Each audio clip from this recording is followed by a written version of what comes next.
सैनिक भाइयों नमस्कार। आज हम लोग जंतर मंतर से कुछ इम्पोर्टेंट जानकारी ले लेंगे। अपना धरना कैसा चल रहा है। बढ़ोतरी नहीं किया है। रेट अगर बढ़ोतरी करता है तो उसी हिसाब से उनको उसका टैक्स भी मिलता है। तो रेट बढ़ोतरी होता है तो उसी हिसाब से महंगाई भत्ता देता है। ठीक है, अब वो महंगाई भत्ता 4% दिया है, लेकिन उनको इस व्यक्ति को ये नहीं पता है हमें कितना मिलना चाहिए था। 4% सरकार ने दिया, बहुत खुश होकर बोल रहा 4% दे दिया, सरकार बहुत कुछ दे रहा है, सब कुछ है। मौन तो उसको मैथमेटिक वही है, उनको अपना मतलब है। ठीक है, उनका अपना कैंटीन कार्ड उनको पास रखा हुआ है, बस उनको पेंशन मिल रहा है। लेकिन उसके बाद क्या होगा, मैं जाने के बाद क्या होगा, उसके बारे में वो नहीं सोच रहा। तो सर, आज से सभी पूर्व सैनिक को जो देश भर में जो बैठा है, जैसे जवान को मेरा प्रणाम, धन्यवाद। जो हमारा आज 384 डेज हो चुका है, जंतर मंतर का नज़ारा आपने देख रहा है। यहाँ पर आंदोलन करने का कोई अनुमति अभी भी प्रशासन द्वारा नहीं मिला है, जो कि धारा 144 लागू है। तो लेकिन हम अपना बैनर लगा के जो 28 लाख पूर्व सैनिकों का विसंगति प्रॉब्लम्स को और 7 लाख वीर नारियों का जो भी विसंगतियाँ हैं, उसी का पीछे हम लोगों ने आवाज़ उठाया। लगातार 1 साल से हम लोग यहाँ पर बैठा है, 1 साल के ऊपर भी हो गया। हमने संवैधानिक तरीके से सरकार को मेमोरेंडम भी दिया है, लेकिन कहीं ना कहीं जाकर हम लोगों को यहाँ से उतारने में निकालने में लगे थे। लेकिन अब हम यहाँ पर आज का दिन भी हमने अपना मोर्चा संभाला है। जो आपको सबको पता होना चाहिए, 2 ही आदमी का जो परमिशन होता है 144 धारा का तहत, उसी में भी नारा वगैरह लगाना, माइक लगाना, झंडा लगाना, ये सब उसके लिए अनुमति नहीं है। ज़्यादा भीड़ मतलब 2 आदमी से ऊपर भीड़ को इकट्ठा भी नहीं कर सकता। लेकिन जंतर मंतर को तो इन्होंने टोटली सील किया है। आपको बिल्कुल ये जो आप इसका देख लीजिए, ये अपना यही है जंतर मंतर। इतना एरिया में ही आंदोलन करना है, थोड़ा आपको पता होना चाहिए। ये जो जितना एरिया दिख रहा है, इसी के अंदर आंदोलन होना है। इसी के अंदर कम से कम जो 12 कैमरा लगा है सर, इसी के अंदर इतना व्यू के अंदर, और इसके अलावा इसके अंदर सिक्योरिटी फोर्स भी कम से कम आ जाएंगे। जो नॉर्मल टाइम पर 200 तो सिक्योरिटी फोर्स को लगाता है। अगर कोई धरना प्रदर्शन बड़ा चलता है तो उस टाइम पर काफ़ी संख्या में फोर्स आ जाता है। तो इसी के अंदर घुसने के लिए परमिशन चाहिए। तो हमें 2 आदमी का परमिशन है, हम उसको कर रहा है। वो परमिशन भी देने के लिए हमारा प्रशासन तैयार नहीं था।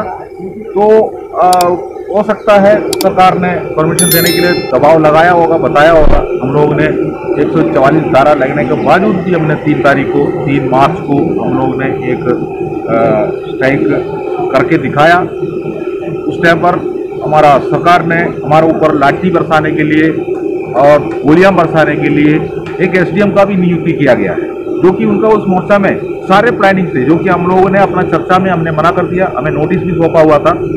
तो हम लोग ने 144 का धारा का उल्लंघन, हमारा हाथ में कोई ऐसा कोई बैनर नहीं है, हमारे पास कोई झंडा नहीं है, हमने तिरंगा लगाया है और हमारा सबका सैनिक संगठन कमेटी का झंडा पकड़ा हुआ है। वो भी उसके अंदर धार्मिक का सूचना है।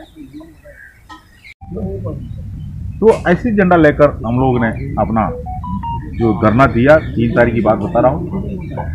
उसके बाद गिरफ्तारी हुआ, फिर शाम को रिहा किया गया और केस दर्ज करने वाला बात भी आ गया, जो कि हमको नोटिस सौंपने के बाद भी हम लोग ने 144 धारा का उल्लंघन किया है करके बोला। तो हमारा जो नेतृत्व करने वाला हमारा कमेटी ने जो पहले से ही सरकार को मेमोरेंडम दिया, हमने यही कहा है, आप लोग गिरफ्तार करो, जेल में डालो, लाठी बरसाओ, कुछ भी करना कर लो, हम कोई जमानत तक लेने के लिए नहीं आएंगे। जो कि हम लोग 1 साल के ऊपर हो गए यहाँ पर बैठ के सरकार को संवैधानिक तरीक़ा से जगाया है। अगर आप चाहते हो हमने जो कर रहा है, पूर्व सैनिक जो कर रहा है, वो आपको देश विरोधी दिखाई दे रहा है, एंटी नेशनल दिखाई दे रहा है, तो आप कार्रवाई करिए, हम कोई जमानत लेने नहीं आए। तो इसी जैसा हमने उनको मैसेज दिया। बाद में उन्होंने हमको शाम को रिहा कर दिया गया। लेकिन हम कह रहा हूँ, जो वो तो ठीक है, वो तो प्रशासन का और सरकार का तरफ से जो रूलिंग है वो फॉलो हो जाता है, हम उसको एग्री करता है, विरोध भी करता है, ये सब नतीजा हम जानता है। बेल्ट में हम नौकरी करके आए हैं और ऐसे भी है, हमारा सामने जो फोर्स खड़े हैं, एक टाइम पर हमारे शरीर में वर्दी थे, इसलिए हमको उसका बारे में भी जानकारी है।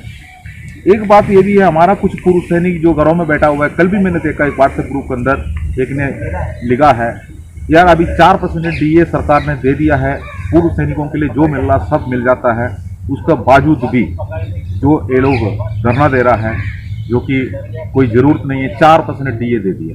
तो हम उस मान्य व्यक्ति को बता रहे हैं, उसको फोन नंबर भी मेरे पास है, उसका नाम भी मेरे पास है, उसको ग्रुप के बारे में मैं जानता हूँ, लेकिन वो कौन सा फौज में नौकरी करके आया है, कौन सा ट्रेड में नौकरी करके आया है, या अगर मान लो एयरफोर्स में किया हो, नेवी में किया हो, आर्मी में किया हो, ये हमें नहीं पता है। कौन सा ट्रेड में किया ये भी पता नहीं, सेवादारी करके आया हो ये भी पता नहीं, और दूसरे के लिए बात कर रहे ये भी नहीं पता है।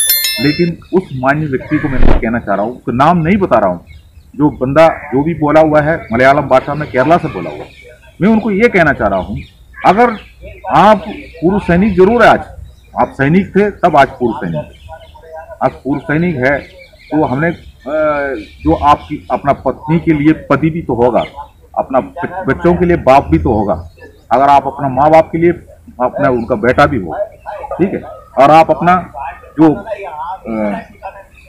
भाई बहनों के लिए भी आप कुछ ना कुछ है।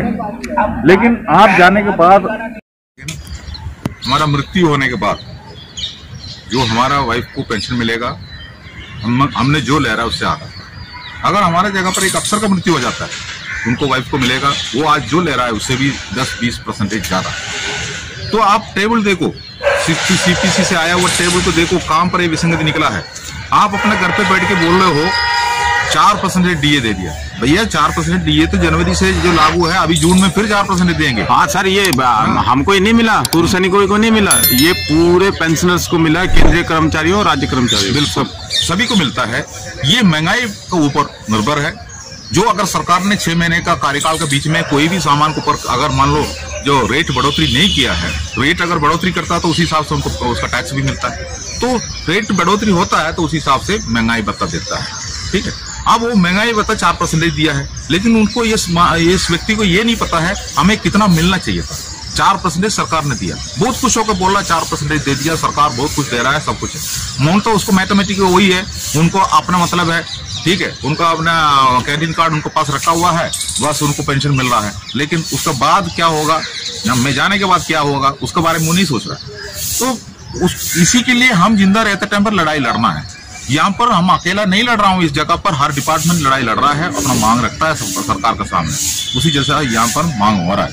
तो हम भी वही कर रहा है। तो हमारा थोड़ा आगे बढ़ के चला गया, जो कि हमारा इसलिए चल गया, हम ज्यादा दिन इतना इसलिए हुआ था, इसी जैसा नपुंसक पूर्व सैनिक हर जगह पर बैठा हुआ है, जो कि तोता का जैसे बातें करता है। वो जो बंदा जो बात किया है, मैं पहले ही बता रहा हूँ, वो एक तो नॉलेज का कम से हो सकता है, नहीं तो ज्यादा नॉलेज की वजह से हो सकता है, ज्यादा ज्ञान प्राप्त करके आया होगा उसकी वजह से हो सकता है। उन्होंने बोला है जंतर मंतर मत जो आंदोलन कर रहा है उसमें पूरा उग्रवादी आतंकवादी घुसा हुआ, भाई वो ऐसे बोल रहा है। यार आप लोग सोचो, आतंकवादी घुसा है, यही हकीकत बात है।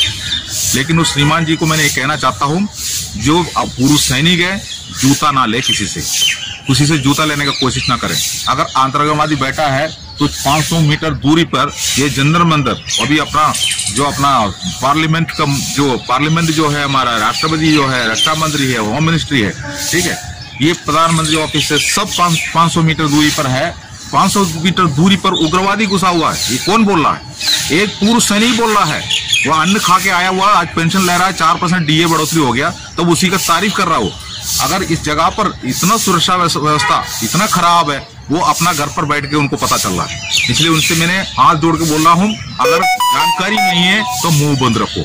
अगर मुंह खोलता है तो दूसरे के लिए खोलता है। तो उसी का बाद फिर हमको जन कुंडली तक पहुंचना पड़ता है। जन कुंडली भी हमारे पास अभी मैंने बता दिया, उनको फोन नंबर और नाम मैंने कोई ग्रुप में डालने से ना उनका जन कुंडली भी निकल के हमारे पास आ जाता है। इससे कोई मतलब नहीं हमको, हम एक दूसरे के साथ में वार करने के लिए नहीं है। हमारा विसंगति के ऊपर हम लोग ने बैठा हुआ है, सरकार को जगाया हुआ है, सरकार जाग चुका है, उसी का खलबली मच रहा है। तो हमारा व्हाट्सएप ग्रुपों में अंदर बैठ के कुछ लोग जो कुछ अपना आप वो बोल देंगे मैं प्रोफेसर है, मैं एडवोकेट है, बाहर आने के बाद कुछ पद लिया है। वो खुद बोलता है मैं सूबेदार मेजर है, ऑर्डिनरी कैप्टन है। कोई फायदा नहीं है। मुंह से अगर बातें दूसरा निकल जाता है तो लिया हुआ रैंकों के ऊपर कलंक लग जाता है, दाग लग जाता है। इसलिए जो बोलना है सोच समझ कर बोलिए। जंतर मंतर का आंदोलन आज भी जारी है। 384 डेज हो चुका है। जो लगातार हमारा मेमोरेंडम, हमारा बैनर लगा है और यहाँ पर पुलिस प्रशासन का टीम आके फोटो लेके जाता है। इसके अलावा यहाँ फोटोग्राफी ऑलरेडी जो सीसीटीवी कैमरा यूज के अंदर खड़ा है। जय हिंद। आप जंतर मंतर से ये जो बैनरें हट जाएगा, सारे बीमारी खत्म हो जाएगा। ये कई बार मैंने बोल चुका है, लेकिन इसको हटाना या नहीं हटाना हमारा ऊपर निर्भर है, नहीं तो आपको ऊपर निर्भर है। तो इसी के इंतजार करके सरकार बैठा है, हमारा वरिष्ठ अधिकारी बैठा है, लेकिन आप सोच लो क्या होगा। जय हिंद। मैं सभी पूर्व सैनिकों से कहना चाहूंगा, देखिए जो डीए बढ़ता है ना, वो ये नहीं है कि सरकार वो अपनी जेब से दे रही है। आप लोग टैक्स भी तो देते हैं, आप लोग हर चीज खरीदते हैं, उस पर टैक्स भी देते हैं। तो सरकार कोई एहसान नहीं करती, और सरकार दे रही है ना, तो सरकार वो ले भी रही है। उनका कितने % बढ़ता है, कितने % नहीं बढ़ता, पहले वो संज्ञान में लीजिए। वो कौन से CPC से पेमेंट ले रहे हैं, उनका डीए कितना % बढ़ता है, और तब जाके किसी बात को बोलिए। तब तक मैं उनसे यही कहना चाहूँगा, जो मैंने बात बोली है वो चेक करें कि सरकार में जो नुमाइंदे नौकरी कर रहे हैं वो सरकार कितना % डीए ले रही है, इस पर भी ध्यान दे। और इस अगली बार जब